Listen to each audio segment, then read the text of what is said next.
Friends, आज आपल्याला 1 kilo मटणाची खोबरं कांदा न वापरता केलेली भाजी आहे।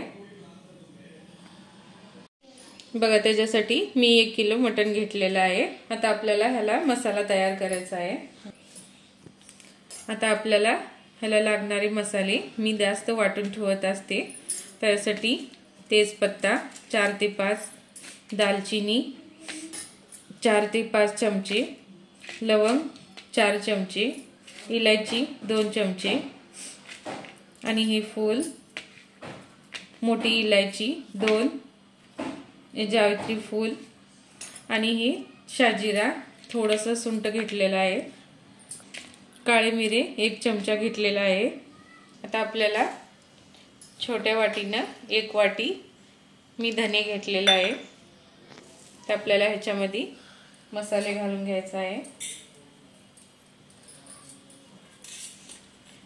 2 चमचे तीळ ह्याच्यातच घालायचा आहे आपल्याला। बघा, आता आपल्याला ह्याच्यामध्ये समदे मसाले तेल न घालता भाजून घ्यायचा आहे।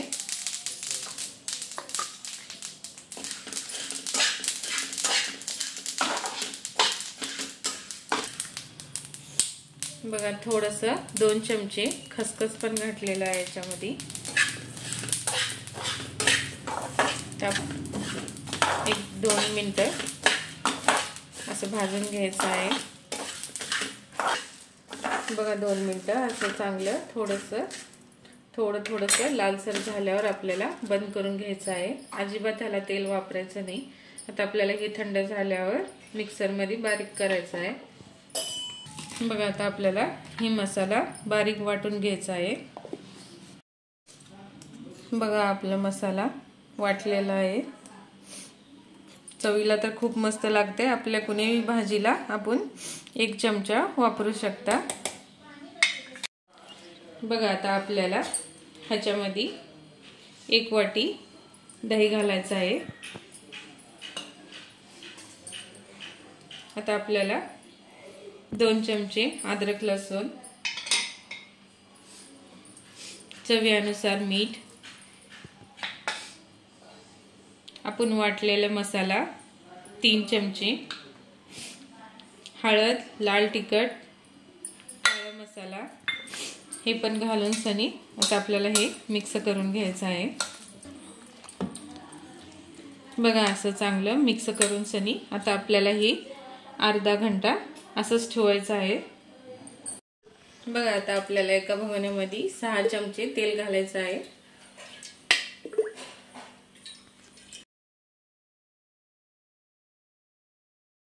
आता आपल्याला बारीक चिरून कांदा घालायचा आहे तेलामध्ये। 4 कांदे घालायचे आहे। तर आपल्याला चांगलं गुलाबी कलर येतोपर्यंत आपल्याला कांदा शिजवून घ्यायचा आहे।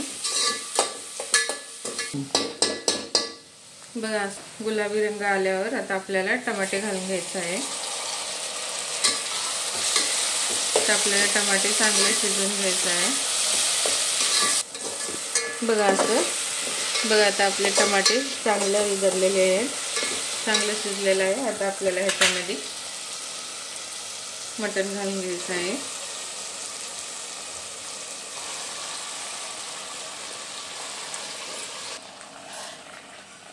तर आपल्याला हे चांगलं हलवून घ्यायचं आहे असं।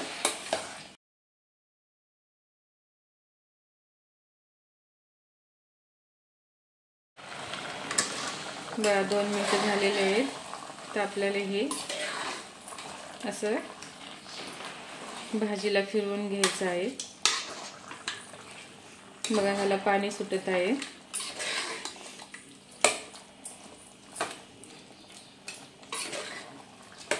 तर आपल्याला अजून 2 ते 3 मिनिटं झाकून घ्यायचं आहे। बघा, आपले 3 मिनिटं झालेले आहेत। बघा, पाणी किती भरपूर सुटलेलं आहे।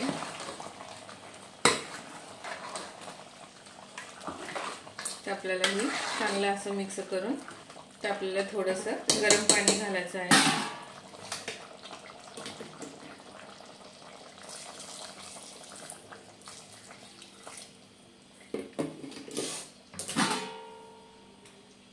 तुम्हाला गॅस कमी घालू शकता।